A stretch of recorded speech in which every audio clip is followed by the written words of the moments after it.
Steven here from History Hustle. I'm standing here in Kuching, in the Malaysian state Sarawak on the island of Borneo. And in this video I'll talk about the Konfrontasi, an armed conflict that lasted from 1963 to 1966.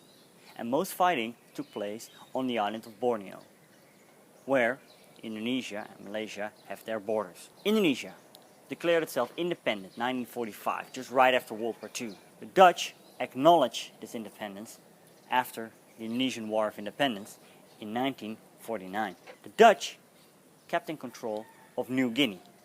Sukarno demanded this territory was to be ceded to Indonesia, which happened under international pressure in 1962.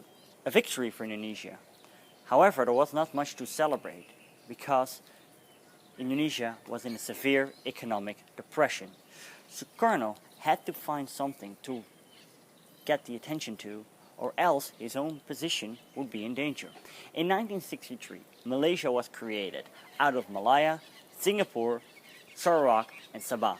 They became one. Sukarno thought that this was a British neo-colonialistic experiment, and therefore he launched military attacks. In 1962, the British helped to suppress a revolt in Brunei. The rebellions were supported by Indonesia. And also this time, Malaysia could count on British military support.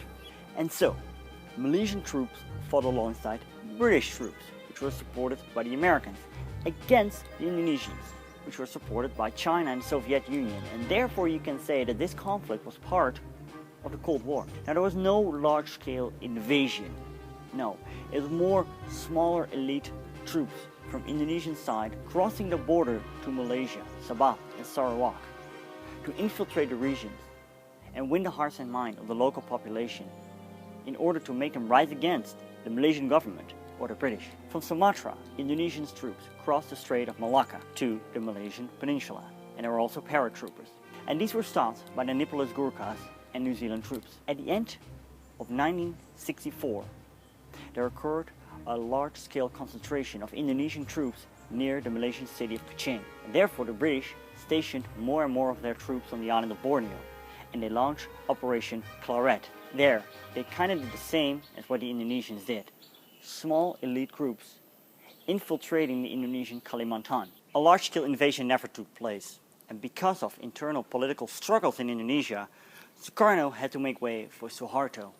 In 1966, and in the same year, a large-scale mass murder of communists and alleged communists in Indonesia took place. I'll talk about that in another video. The conflict was ended, and Suharto gained power. Both sides had hundreds of casualties, but this would be much, much higher if a large-scale invasion would have taken place, which luckily never happened. That's it for today. If you like this video, like it. Do not forget to subscribe if you have not already. And until next time.